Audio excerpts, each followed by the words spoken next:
Let me guess. You open social media and see a 22-year-old who just bought their second property, a 19-year-old founder who retired their parents, a 25-year-old who already has 6 income streams, a personal brand, and a morning routine that starts at 4:17 a.m. for some reason.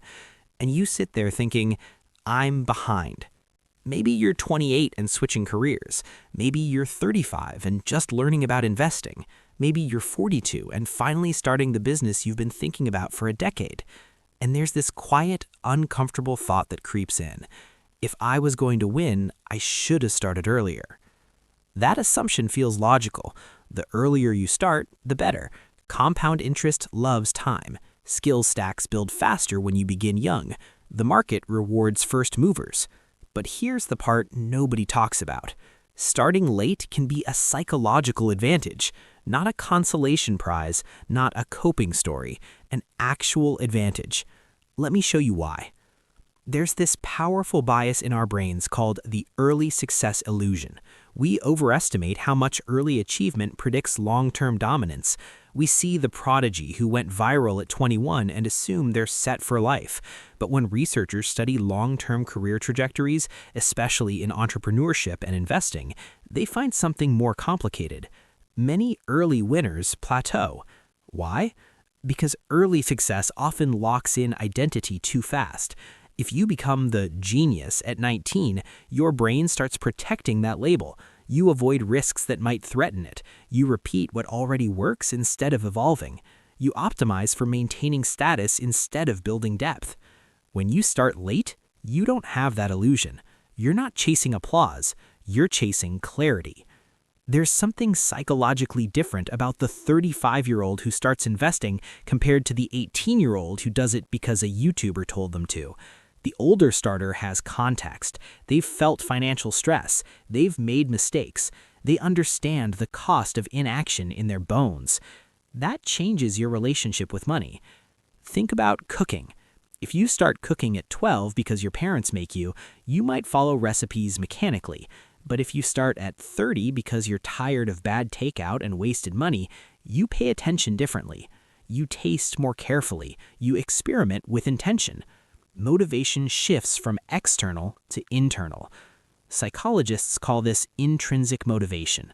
It's when you act because the goal matters to you personally, not because you're trying to impress someone or keep up. Research consistently shows that intrinsic motivation leads to deeper learning and more sustainable effort. Starting late often comes with intrinsic fuel. You're not doing it because it's trendy, you're doing it because you're ready. And readiness is underrated. There's also something else, cognitive maturity.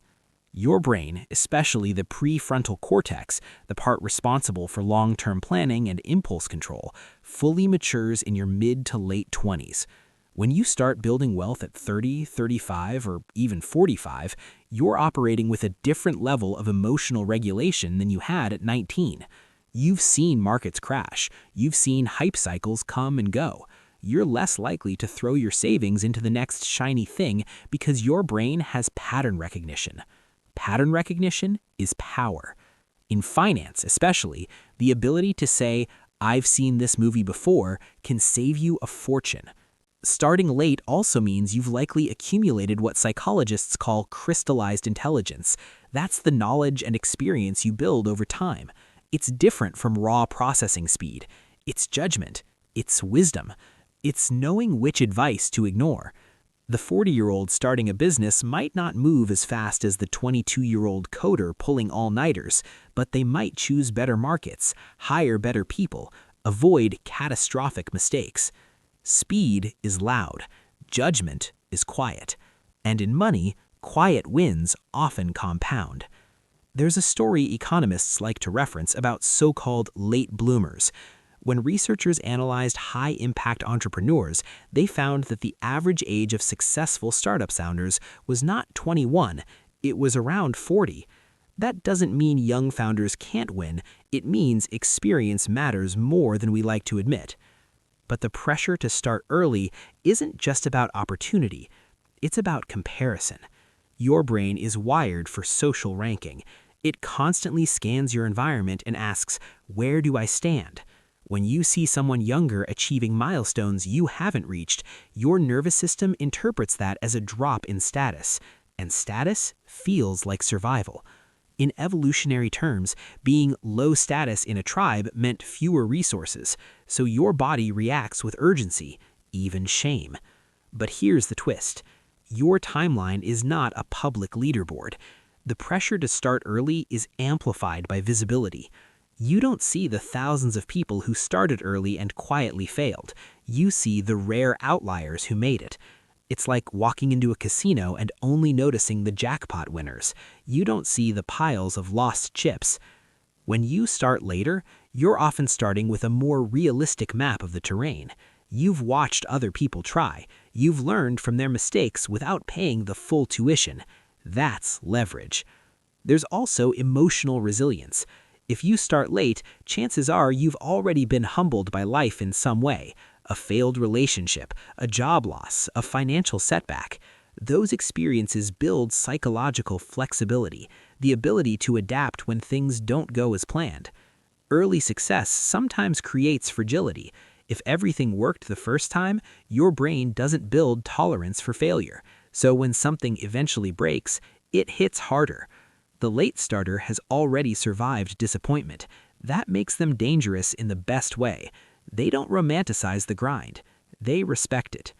Let's talk about compound interest for a second, because someone is already thinking, okay, but time in the market still matters. It does, but compound interest doesn't only apply to money. It applies to skill, network, reputation, and emotional regulation. If you start investing at 35 instead of 20, yes, you have fewer years for financial compounding, but you may have 15 extra years of social compounding. You might have stronger professional networks, better income, more strategic thinking. That can accelerate financial compounding faster than starting early with no direction. There's also clarity of identity. At 18, you're still figuring out who you are. Your goals are often borrowed from parents, peers, culture. When you start building something later, it's more aligned with your actual values. Alignment reduces friction. If you're building wealth in a way that fits your personality, you don't burn out as easily. The introvert who starts a quiet investment strategy at 40 may outperform the extrovert who forced themselves into high-pressure sales at 22 because it looked glamorous. Sustainable strategies beat dramatic ones. And here's something deeply human. Starting late often comes with humility. Humility is not thinking less of yourself, it's thinking more accurately about yourself. It allows you to seek advice without ego, to admit what you don't know, to learn faster. The late starter often asks better questions. They're not trying to look impressive, they're trying to get it right. There's also a subtle psychological freedom in starting late. You've already let go of the fantasy of overnight success. You're not trying to be the youngest to do something. You're trying to build something that works. That shift from ego goals to mastery goals is powerful. Research in motivation psychology shows that mastery-oriented individuals focus on improving competence rather than proving it. They persist longer. They experience less anxiety. They adapt better. Starting late can move you from proving to improving, and improving compounds. Now let's be honest, starting late still comes with fear. You might feel time pressure, regret, that ache of if only I had known. Regret is tricky. It can either paralyze you or sharpen you. If you let it become shame, it drains energy. But if you reframe it as information, now I know what matters, it becomes fuel. There's something uniquely powerful about someone who starts late because they've decided, consciously, enough, I'm building now. That decision is deliberate, and deliberate decisions create focused action. So maybe you're not late, maybe you're calibrated. Maybe the years before this weren't wasted, they were data collection, emotional training, identity formation.